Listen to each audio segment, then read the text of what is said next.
Hey guys, back with a brand new video for you right now. This is a Patreon request, and I've brought a special guest for this one. This is Al. I'm so happy Al's here. How you doing? Thanks for having me. Good. So this video right now comes at the request of a Patreon supporter named Michael, who's wonderful. He's from Australia. So Michael wanted me to do a reaction video to the top 50 AFL marks of all time. And I'm like, yeah, sure, why not? I mean, no big deal at all. I'll make that happen. And then I pulled up the video to run through what we're going to do. And yeah, I thought it was soccer. I thought it was soccer because, like, football is soccer in other countries. And I know you're really into soccer. So, yeah, you know a little more about Australian football than I do. Yeah. But that's not saying much, right? It's not soccer at all. So, no, I don't know a ton about it. I know it's not American football, and it's not South American football. Football. It's its own thing. So you're still a couple steps ahead of me. Yeah, they have marks. Marks. And there's been at least 50. Do you know what a mark is? I'm going to assume that's like a touchdown. Okay, that idea totally. I said that first. Sure. Give me a little credit. Yeah. I felt really stupid when I'm like, oh, it's a soccer video. It's like, no. All right. So what we're going to do right now is we're going to watch this thing. It's a 15-minute video, and we're going to talk some sports. Yeah. You ready? Let's do it. Let's first, before we talk, figure out what marks are. All right. This number 50? Yeah. Okay. Wow. So as you can see, this is not how American football players dress. It's not how they dress at all. This seems very dangerous. I guess because I'm thinking football right now. I'm not even sure if they can tackle in this sport or anything, but it's gotta hurt. So they're not wearing any padding. As far as I know, it's a mix of rugby and football, our football that we know. But you're not going to get hurt as much when you're not wearing pads because people don't do the same reckless tackles as when you have like a helmet, shoulder pads. That looked like a pretty rough fall, though. Yeah. I mean, it doesn't feel good, I'm sure, or that. Ooh. So wait, is a mark a touchdown? Because it doesn't look like they're in an end zone either. Maybe it's just a catch. I think so. I think that's what we've determined. So at least we're learning something in the process, right? We might just be making all this up. I think it is a touchdown because they all keep stopping playing. I just think the end zone's not a different color. Unless it's like a completed pass. Like, man, we are the experts here. What is that area? It's, lacrosse, right? Of course, Being all East Coast. I played some lacrosse. Yeah, so that's kind of, there's a circle around the goal. I was captain of my high school lacrosse team. Well, there you go. Yeah. But there's the circle around the goal. Yeah. Maybe because I see curved lines. Yeah, but you still got to shoot the ball in the net. And here you have to jump on someone's shoulders and catch it. That is that's insane. I mean, it's almost disrespectful what he just did. A little bit. It is a little awkward. This is fascinating, actually. So are we just talking about like an added advantage here by climbing up on someone, or do you think that's actually part of the rules? Because I'm assuming it's just an added advantage. But look at that! Every single completed pass has someone sitting on someone's shoulders. Well, these are the best ones, you know. What everyone can't see right now is Dewey is like glaring at us right now. He's judging us. He's judging this reaction video. Yeah. I feel like he's giving me all pause, thumb pause down, because I don't know anything. This is crazy, though.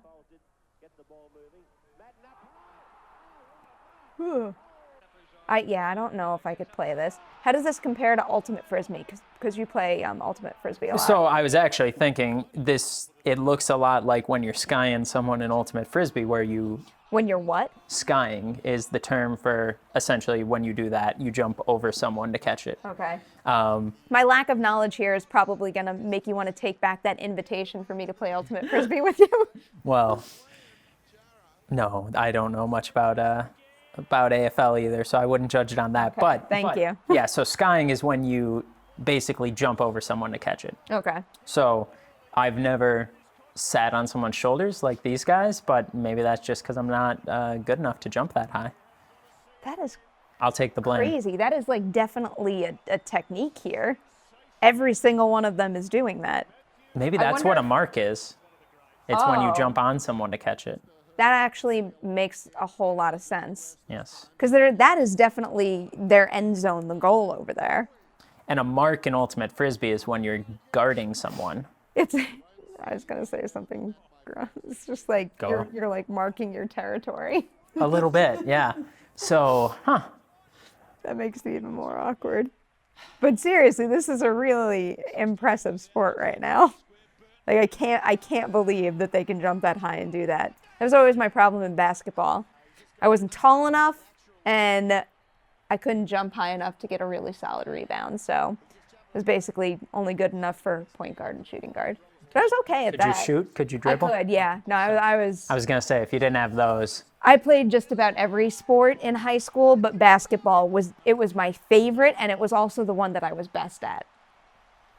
Have you ever broken anything playing a sport? Have I broken anything? Oh, man. So I'm up I pretty much fed you that question. I'm up to maybe 14 bones broken playing sports. What's the worst? I know the most recent. Is the most recent the worst? No, last, He's practically standing on him. yeah. A few summers ago, I shattered my hand bone playing ultimate frisbee. I, running full speed, dove, caught one, and made a fist because I was catching it, punched a rock, and on impact, my hand shattered. So I had to go a whole summer without use of a right hand, which ruined my golf game. I was feeling really good about golf, and then That would happen. I was real scared for like a year to even make contact with the ball because I felt like my hand was going to give out. Oh my. And now I don't have a knuckle. I mean, probably can't see it on camera, but I'm missing a knuckle on my right hand. Well, at least the more recent break wasn't as bad as that one. Yeah, that was just a broken rib. Also ultimate frisbee. But those are the only two bones I've broken playing frisbee. Broke a rib playing basketball, couple bones skateboarding, my That makes shin sense. from running, Ooh, that must have hurt. 8 toes from running. That also makes a lot of sense. Yeah. So in case you guys missed my Run Disney vlog, this guy won the Run Disney Superhero Half Marathon, which is incredible, especially when you consider the fact that he ran it in an hour and 15 minutes. Are you blushing yet? Because Not yet. It's really awesome, and I was just so proud that I knew the person who won. And the award was presented by Captain America, my first That it place was. trophy, and most of my friends assumed it was the real real Captain one? America, and I didn't correct them, so don't tell anyone. It should have been. The guy was very in character as Captain America, so They can't break character there. no. He was very regal, I guess isn't the word for Captain America, but very strong and It's been a long, patriotic. yeah. Patriotic, I guess, yeah. It's been a long day. I can't think of words right now. Yeah. I can think of things I've broken, though. I think one of my worst is that in sleepaway camp, there was Olympics, and that was the time where sports were the most competitive because obviously you wanted to win Olympics, and I was playing basketball at the time. You ever do something where it's like you're chasing someone and their foot catches yours and you kind of lose your balance? And Yes. I had so much momentum that I flew forward and I decided to break my fall with my elbow. Not a good So idea. I broke my elbow, and then I was going forward with so much force that I also smacked my head against the floor and I got a concussion. So that was a great end to my final summer at sleepaway camp. Yeah, that, okay, so they say, though, you're thinking it's bad to break your fall with your arm. One time I had a similar fall and I didn't break it with my arm, and so I landed on my face and broke my face. No, yeah, that I can't handle. Because, I'm afraid of the dentist, so I have a thing with teeth. So any chance there is that I could break a tooth. That was part of the reason why I switched from softball to lacrosse, because lacrosse is so much safer. Yeah. It's not true at With all, that but Nice soft lacrosse ball. I was playing softball and I was an outfielder, and you get a bunch of ground balls and sometimes it's not level and the ball bounces, and one time the ball at the last minute just took a big bounce and it hit me in the mouth, and I didn't break anything, thankfully. I didn't, like a bloody lip or something, but not a broken tooth. And after that I was just terrified of having something happen to my teeth while I'm playing softball. I wore a mouth guard when I played baseball in high school. That's a smart When move. I played infield, not in the outfield, but Okay. I mean, really, you could wear a mouth guard and just be extra safe with any sport. plus they look super cool, right? They look great, and they're not disgusting at all. So a mark is definitely when you jump Yeah. on someone's shoulders. This is nuts. Now, I've never been to Australia, Michael. Michael, right? Michael. Is this what life is like? Just jumping on people's shoulders? I mean, or is this purely a football thing? This is really crazy, though. This is part of like a legal part of the sport. I feel like if you did that in any sport here, you would get like a card or flagged or just something. Well, some of the best American football players are where the running back hurdles over the defender. That is true. Those are always exciting. I guess it's just that they don't sit on someone's shoulders. These are sweet uniforms too.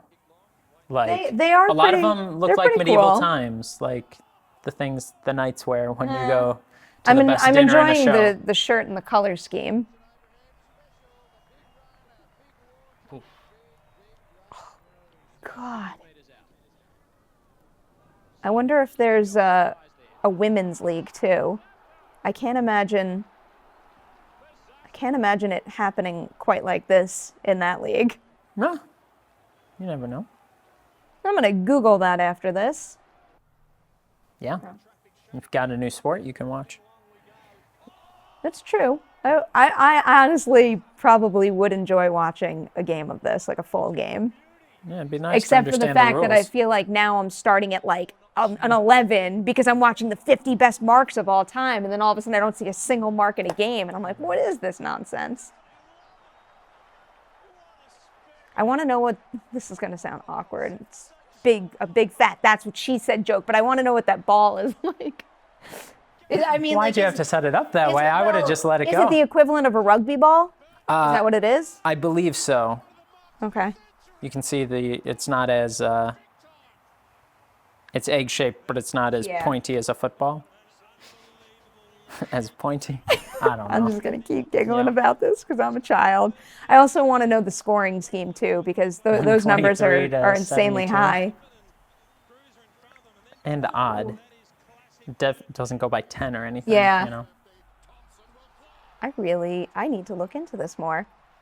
So tell Maybe me. should have done that before the video, but I don't plan ahead. I actually do most of the time. I just didn't for this because we also were going to go get sushi right after this, and I think I was planning more my meal than I was this video. But still, like, isn't it more exciting to experience something for the first time on camera? Guys, in the comment section, tell them it is. I almost wore a soccer shirt to be prepared for soccer. I'm glad you didn't. I have a Star Wars soccer jersey here. I almost put that on, and now I'm glad I didn't. Did you play any soccer as a kid? I did. I've played just about everything. Soccer, hockey, football, basketball. My main was baseball. And then I quit that to just try and run. Was running your actual favorite, or was that just what you were best at? It was what I was best at. My favorite's always been basketball. If I could have been a Division I basketball player, I would have done that. But unfortunately, I'm 5'8" and I know not that skilled. I know how you feel. I loved basketball in high school so much, and I think that was one of the reasons that I was so sad about graduating and not having that. So when I went to NYU, I did try to maybe become a walk-on, and I could have tried out and gone through with it, but I watched one game, and you know, it's not that the girls were all that much bigger than me, but they were all a lot, you know, stronger than me, and I'm a little frail, and I'm afraid it would have been a recipe for breaking bones for me because I've broken both of my thumbs twice. We know the elbow incident. I broke my foot. I didn't want to be breaking stuff all throughout college. It's a different level for sure. It is true. But cross-country track, you're not usually fighting all that much. Though I've been beaten up pretty bad in races before. Tell me about the worst incident. Worst incident, okay, so you know those like fiberglass things, they're kind of poles, but they're not that big that people like put up to hold a rope? Yeah. Greater Louisville Classic in college, they've got those, but they didn't have the ropes on it because the rope was like for the second time you come through the course to direct you a different way. So it's just 3 of those posts. Okay. The course narrows down. There's 400 collegiate runners, and it narrows down about a quarter mile in to be about 6 people wide. So it comes down quick. I got knocked to the ground. Someone stepped. Now you wear spikes when you're racing in cross country. Someone stepped on the back of my neck, gashed me with their spikes. I get up. run 4 steps more, and I see the guy ahead of me do like a little weird move where he's kind of lifting his leg. Turns out he was pushing down one of those fiberglass posts, and it bent down. Oh my God. And then it flung back up, nailed me right below the belt. I felt like I was going to throw up, and this was in the first half That mile. is the one of the worst injury stories. Yep, first half mile of a 5-mile race. I wanted to drop out at that point. It seems like the odds of that happening are was just real bad. so slim to none. That is a a 1 in a million type of accident. So I'm gushing blood down my back, sick to my stomach in the front, and Okay, we're down to the top 2 now. So let's get all serious and focus on the top 2. So they're just finishing up number 3 now. see, but he didn't even catch it. Yeah, well- I'm not sure what we're going for here. We're gonna, before we close out this video, I'm gonna Google an AFL mark. Okay, Right, but here's you know number Gary 2. Moorcroft, right? Oh, of course. Ooh, that was a great catch. I can't wait to see the slow-mo of that. Wait, did he have it? Yeah, he had it. It was like that Odell Beckham catch a few years ago for the Americans here. That was Yeah, pretty he solid. got it. Oof. That looks like the type of fall, though, that would knock the wind out of anyone. Yeah. All right, this is the best one now. Better be good. See, that's a scoring But mark. I kind of like the last one better. Now, maybe with the replay or some context, this one was better, but the last one looked more athletic. So judgy. Well, the last one was incredible. It's a fair point. A lot of these have been pretty incredible. That, he's standing on him. That was incredible. That was incredible. Okay, so and goals are different, clearly. Oh, so now the next video in this list, which we're not going to watch right now, is the top AFL goals. So clearly we were doing something different. So AFL marks. So what exactly is an AFL mark? A mark is a skill in Australian rules football You're where... gonna hit the ellipses. Oh, I will? Yeah, you gotta click on it. You're so smart, Al. Just reading. A mark is a skill in Australian rules football where a player clearly catches a kicked ball that has traveled more than 15 meters without anyone else touching it or the ball hitting the ground. So it has nothing to do with the shoulder thing? Apparently not, but I don't know if I buy this. It's Wikipedia. Oh, so if you catch it, then you get an unimpeded kick of the ball, which is why play was like stopping. All right. So this is interesting. We did learn a lot. Types of mark. Okay, here we go. Spectacular mark. Oh, so okay, is that what we're talking about here? I'm assuming A it's a a spectacular. specky, a screamer, or a hanger? Let's start talking about speckies. Okay. Okay. We've got a little bit of studying to do. I would actually be curious to really watch a full game of this. I mean, as someone who watches a lot of soccer, would you actually dig watching this? Well, I feel like we'd have to be up in the middle of the night for this because But that's when you go watch your soccer games anyway, at 4 o'clock in the morning. that's true. Being a Tottenham fan, go Spurs, lots of games are on at 4 a.m., but there's a great bar in East LA that's open at 4 a.m. for every Tottenham game. I promised you one time I will go. Yeah. We got to plan ahead though, so I go to bed really early before. No, you just stay up all night. Oh, that's what you And do, go and then straight just there. sleep all the next day. I can work on that schedule also. That's I'm fine what with that. some of the more belligerent fans do. Okay. Usually I go to bed about 8 o'clock, so I can be up by 4. All right. I probably wouldn't go the belligerent route. Yeah. I'm assuming they have a good deal of Blue Moon where you go. Well, they can't. You can't serve beer till 6 Oh, a.m. I forgot about that rule. But okay. the bar will be lined with beers at 5:58, just waiting for 6 a.m. to hit. There's a big cheer regardless of what's going on in the game. I do love that part of it. I think I want to go for that just to see that more than anything. All right, Michael, thank you so much for suggesting this. Clearly, I had no idea what this was. Al knew a little more than I did, but really, we went into this kind of blind, and it was fun to discover something right on camera with you guys. Al, thank you so much for doing this. Thanks for having me. I appreciate it. Where can everyone find you on the internet and what you're working on, all that stuff? Twitter, I'm at AELO1. If you're into podcasts and Star Wars, the Star Wars Loose Cannon podcast. And if you want to run fast, I coach people. So reach out through Twitter. I will probably not reach out through Twitter and just ask you for running tips because another race will be in the very near future. Thank you guys so much for watching this video. Again, thank you to Michael for making the suggestion. If you want one of your suggestions to happen on the YouTube channel, hit that Patreon campaign, sign up there. Thanks for watching, guys. See you soon.